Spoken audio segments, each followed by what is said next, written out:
Something happened this week that the mainstream media completely buried under summit handshakes, trade deal headlines, and carefully staged diplomatic smiles while the cameras were rolling, while the flags were waving.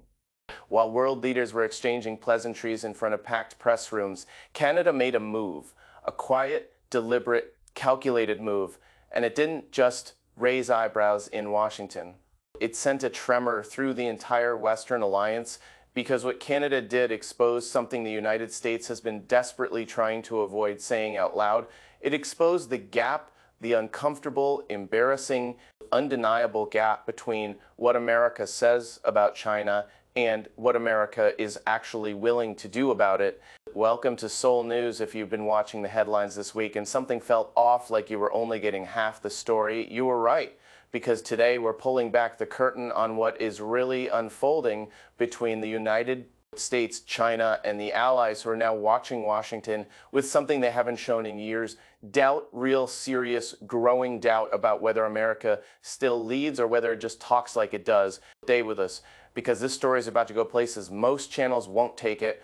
The Trump and Xi Jinping summit wrapped up this week after what the president described as productive, even warm talks. Trade deals were announced and orders for Boeing aircraft, soybean contracts, all the things that make for strong press releases and clean photo opportunities. And on the surface, it looked like progress, two of the world's most powerful leaders sitting across from each other. Apparently finding common ground, the kind of imagery that reassures markets and fills diplomatic briefings with optimism. But behind every smile in that room, behind every carefully worded statement, behind every staged moment of international cooperation, there was a current of tension running through the walls. A tension that didn't make the highlight reels, a tension rooted in one single unavoidable issue that Xi Jinping walked in with from the very first moment. Not trade, not Iran, not Boeing aircraft or soybean contracts. Taiwan. And when you understand what Xi was really after and what he may have gotten, Canada's move this week hits completely differently, because timing in geopolitics is never accidental. And Canada chose this exact week, this exact moment, to draw a line that Washington hadn't drawn yet. And that contrast is what this story is really about. And it only gets more uncomfortable from here. Before we get to Canada, and we are absolutely getting there, you need to fully understand what Xi Jinping walked into that summit room actually wanting. Because once you see his real agenda, everything else in this story snaps into focus in a way that's genuinely alarming. Xi didn't fly in for a trade discussion. He didn't come to talk about soybean imports or airline contracts. Those were sideshows, useful, yes, economically significant, sure, but sideshows nonetheless. Xi Jinping came to that summit with one primary objective, and he made it known almost immediately. Taiwan, he declared, was the #1 issue between the United States and China, not a secondary concern, not a diplomatic courtesy item that gets raised and then set aside. The centerpiece, the non-negotiable core of Beijing's entire foreign policy posture. China's military buildup over the past decade, the aircraft carriers, the hypersonic missiles, the expanding naval presence across the South China Sea, all of it points back to a single strategic endpoint: absorbing Taiwan, ending what Beijing calls the unfinished business of the Chinese Civil War, and bringing the island under mainland control. And Xi knows with absolute clarity that the United States is the only force on Earth currently capable of stopping that from happening. So when he sat across from President Trump, the charm offensive was strategic, the warm language was tactical, because beneath it all, Xi was probing, testing, looking for any softness, any give, any signal that Washington's commitment to Taiwan had weakened even slightly. And he had a very specific target in mind: 2 massive arms sale packages to Taiwan, one worth $11 billion, approved back in December and still sitting unfulfilled, and another worth $14 billion, still waiting for approval, military hardware, defense systems, weapons specifically designed to make a Chinese invasion of Taiwan as costly and difficult as possible. Xi wanted those deals dead, and that was the quiet Basque sitting underneath every handshake. every diplomatic courtesy, every moment of carefully performed friendship, the public answer from Washington, we are going to have to wait and see. In diplomacy, ambiguity is not neutrality. Ambiguity is a gift to the side that is pushing, and Beijing has been pushing for years. While America was busy managing the relationship, China was busy building the capability to make the question of Taiwan irreversible. And that is the reality that Canada apparently understood, even if Washington was still navigating it carefully. Let's slow down for a moment and talk about something that gets discussed constantly but rarely explained in a way that actually lands. Why does Taiwan matter so much that the United States is willing to risk a confrontation with the world's second largest military power over it? Because if you ask the average person on the street, you get a vague answer. Something about democracy, something about strategic importance. And they're not wrong, but they don't have the full picture. And without the full picture, none of the rest of the story makes complete sense. Gordon Chang, one of the most respected and widely cited China analysts in the country, laid it out with a clarity that's genuinely hard to argue with. One single Taiwanese company manufactures 92% of the world's most advanced semiconductors. Not most of them. 92% of the most sophisticated chips on the planet come from one island that China is actively claiming as its own territory. Every cutting-edge chip inside your smartphone, your laptop, your electric vehicle, your military weapons system, your hospital's medical equipment, 92% of the most advanced versions of that technology flow from Taiwan. The other 8% made in South Korea, a country that, according to analysts, has been drifting politically in directions that make American defense strategists deeply uncomfortable. So the backup plan is also becoming less reliable, quietly, steadily, without much media attention. Now imagine Beijing controls Taiwan, not someday in the abstract, actually controls it. And the entire global semiconductor supply chain becomes a lever in Chinese hands. The United States military, American technology companies, the entire modern economy, all of it becomes dependent on a supply chain managed by the country America is supposedly in strategic competition with.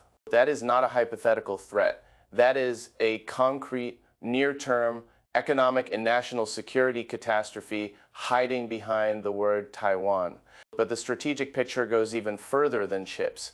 Taiwan sits directly at the center of America's western defense perimeter, a line drawn in the 1800s specifically to prevent hostile naval forces from breaking into the open waters of the Western Pacific. If China takes Taiwan, the Chinese Navy and Air Force suddenly have direct ocean access. The entire balance of power in the Indo-Pacific tips overnight. American allies across the region, Japan, the Philippines, Australia, all find themselves in a dramatically more exposed and vulnerable position.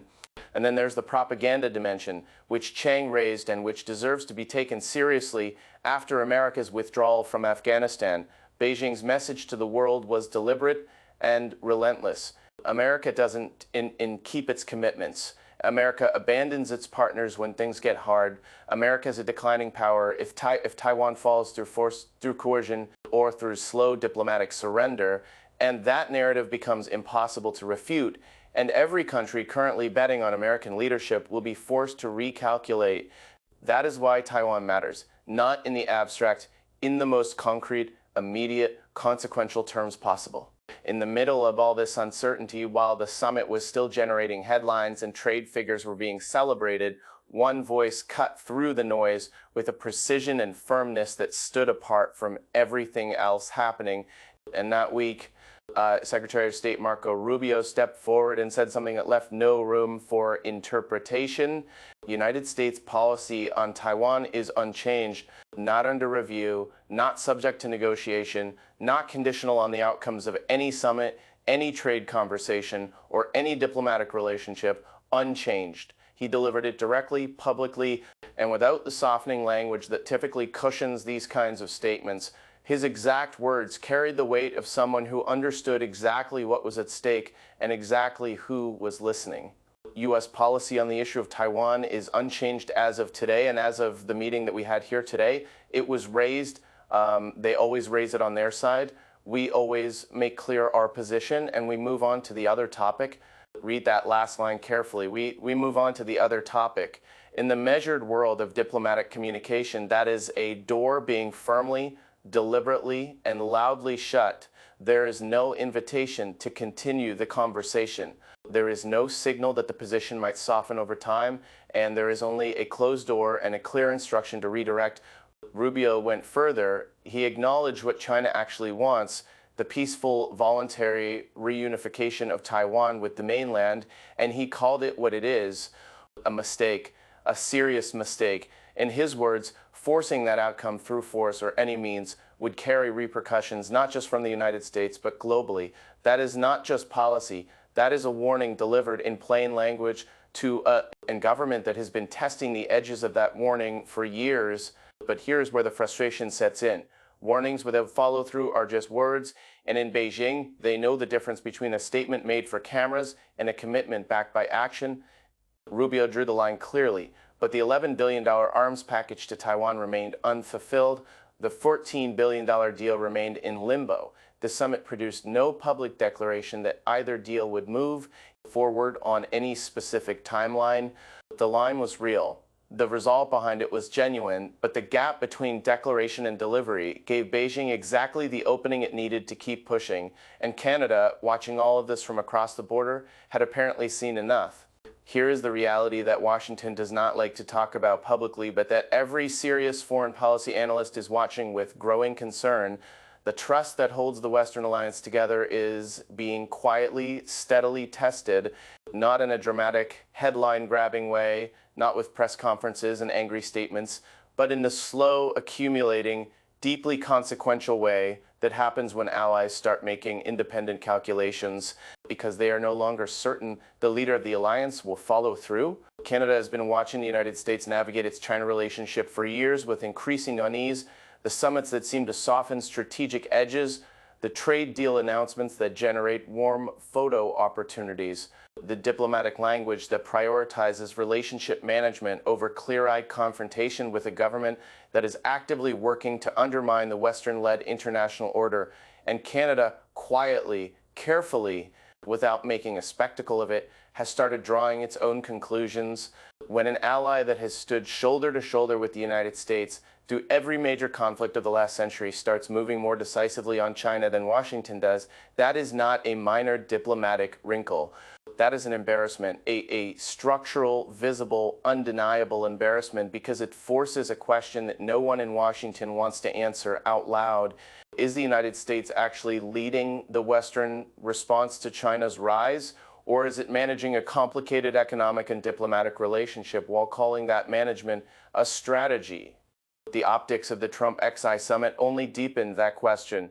The president described Xi Jinping as a friend. He spoke of their relationship in warm, personal terms, and he has met with Xi 7 times face-to-face. He has invited him to the United States in September, and while all of that personal diplomacy was on display, the hardest questions about Taiwan, about arms sales, about democratic values, about the imprisonment of people like Jimmy Lai remained soft, unresolved, and notably absent from any firm public commitment. Allies noticed, Ottawa noticed, and when a partner country starts signaling that it is prepared to take a harder line on China than the leader of the alliance, that signal travels fast to Tokyo, to Seoul, to Taipei, to every capital in the world that is currently deciding how much weight to put on American guarantees.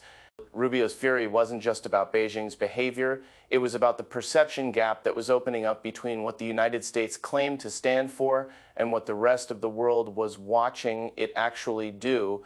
And Canada, by acting with clarity in a moment of American ambiguity, turned that perception gap into a very public, very uncomfortable spotlight. And then, just when this story had enough moving pieces to track, another one dropped in from a completely different direction. Because while the summit headlines were dominated by Taiwan trade and diplomatic warmth, a parallel crisis was quietly building in the background, one that added an entirely new dimension to an already impossibly complex geopolitical picture.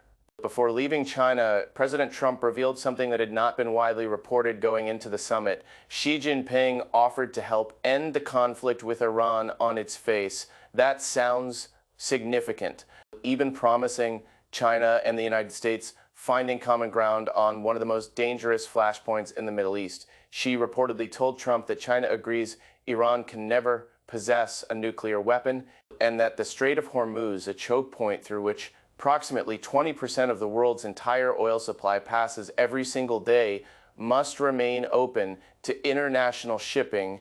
Trump described the exchange in direct terms. We did discuss Iran. We feel very similar on Iran. We want that to end, and we don't want them to have a nuclear weapon. We want the straits open.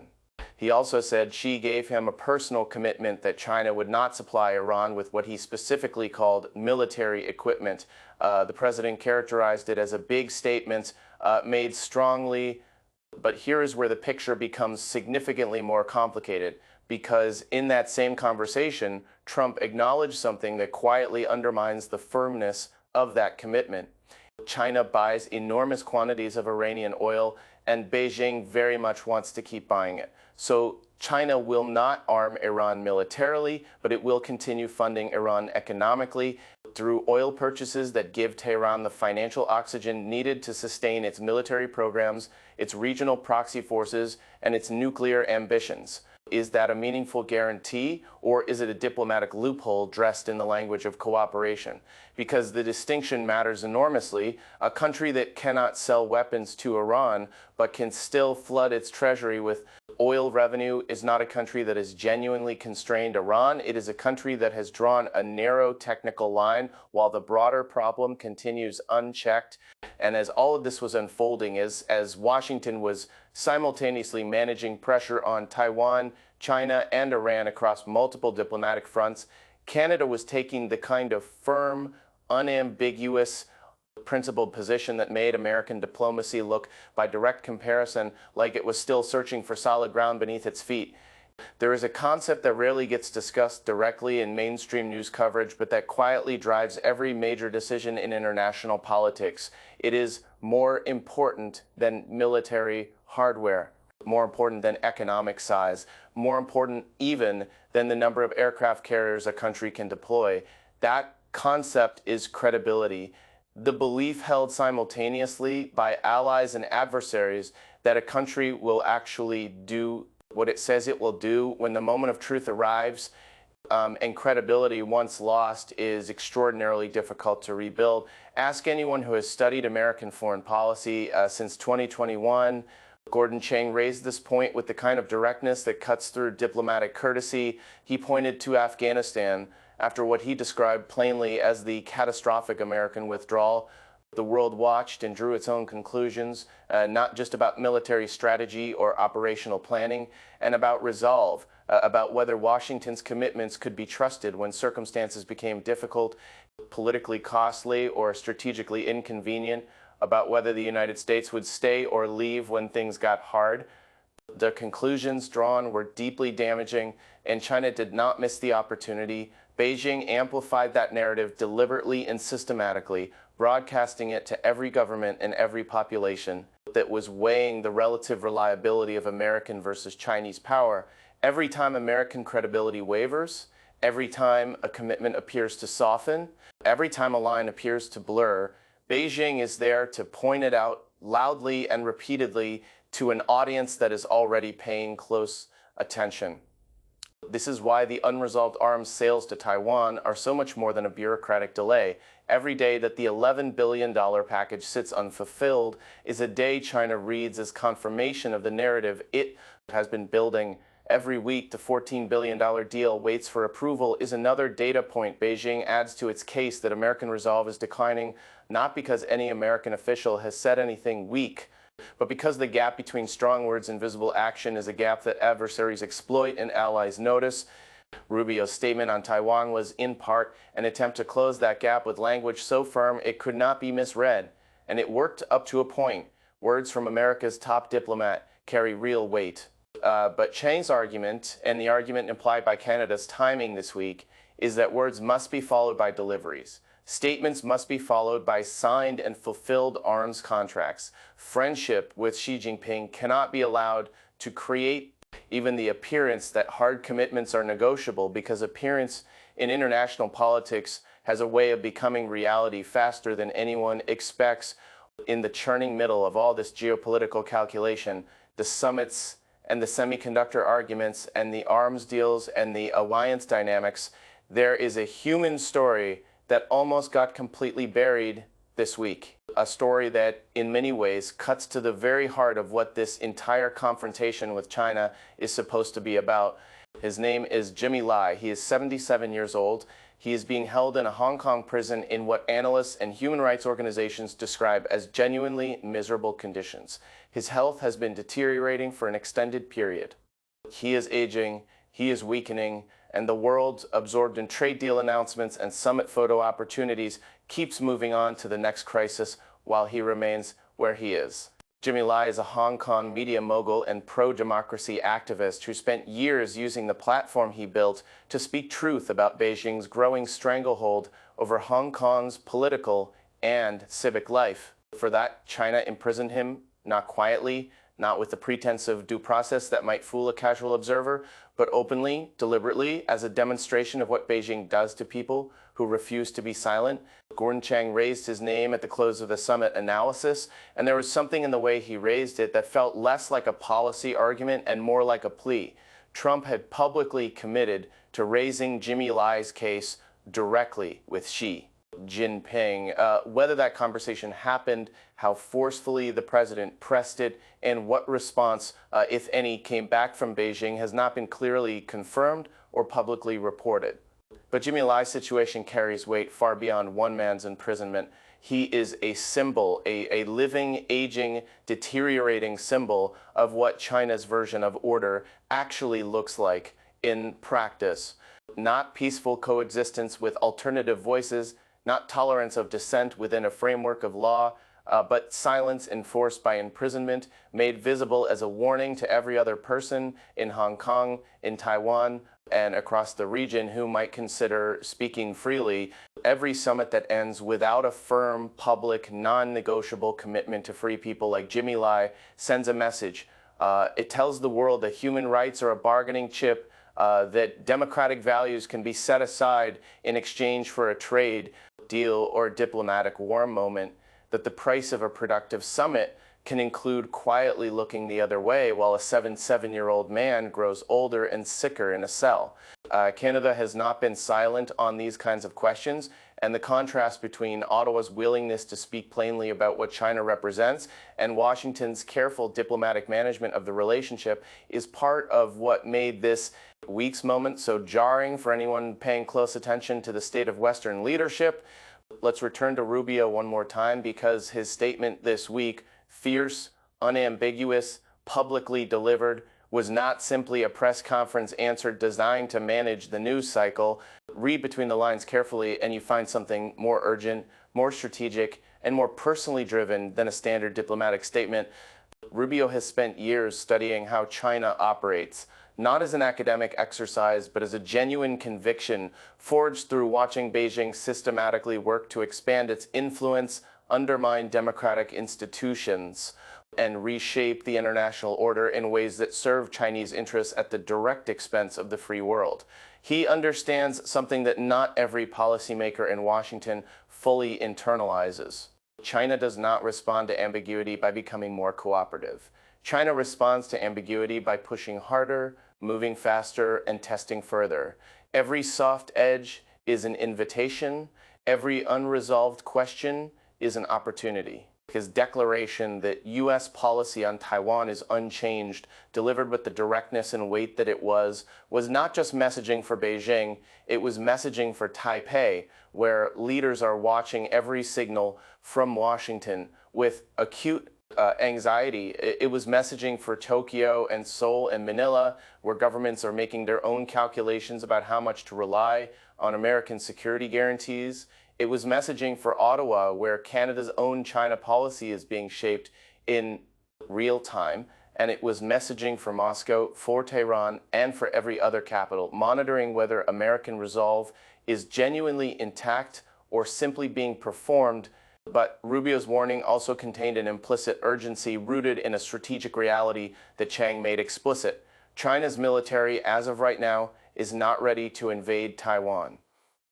The capability gap is real. The timeline for a forced military reunification remains years away, possibly significantly more than a decade. That means the world is currently inside a window, a finite, closing, irreplaceable window of deterrence opportunity, a moment in which arming Taiwan decisively, strengthening alliances unambiguously, and making the cost of Chinese aggression clearly incredibly prohibitive could lock in a stable deterrent for a generation. That window will not stay open indefinitely. China is building, learning, correcting weaknesses, growing its naval capacity, its missile technology, its ability to project force across the Taiwan Strait and beyond. Every year that passes without decisive Western action is a year in which the deterrence calculation shifts incrementally in China's favor. And incremental shifts, compounded over time, produce strategic transformations that feel sudden, only to people who weren't watching closely enough. Rubio was watching. His warning was not just about what China is doing now, it was about what America risks losing if it mistakes diplomatic warmth for genuine strategic progress. Here is where everything lands. Here is the full picture assembled from everything that happened this week. The summit, the statements, the unresolved arms deals, the Iran sideline conversation, the human rights questions, the alliance dynamics, and the uncomfortable moment when Canada stepped into the light and cast a shadow across Washington's diplomatic performance.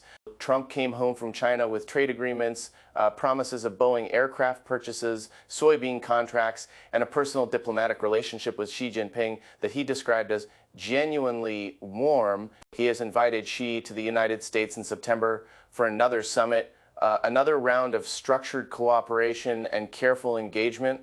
On the surface, and measured purely by diplomatic optics, it looks like a win. But under the surface, the fundamental questions remain entirely open. The $11 billion arms package for Taiwan is still sitting unfulfilled. The $14 billion deal is still waiting for a signature. China's military buildup is continuing on its own timeline, indifferent to the warmth of any bilateral summit. Beijing's narrative that American power is receding continues to be broadcast to every corner of the world. And an ally in Canada, a country that has stood beside the United States through wars, crises, and every defining test of the post-war international order, stepped forward this week and, through the clarity and decisiveness of its own position, held up a mirror to Washington's hesitation. The embarrassment was not theatrical, it was not designed to humiliate, and that is not how allies signal concern. The embarrassment was structural. It was the embarrassment of comparison, the embarrassment of a partner being more decisive than the leader of the alliance in a moment that demanded decisiveness above all else. And that kind of embarrassment echoes, it reaches every capital that is watching. It shapes the calculations of every government deciding right now how much faith to place in American leadership over the next decade.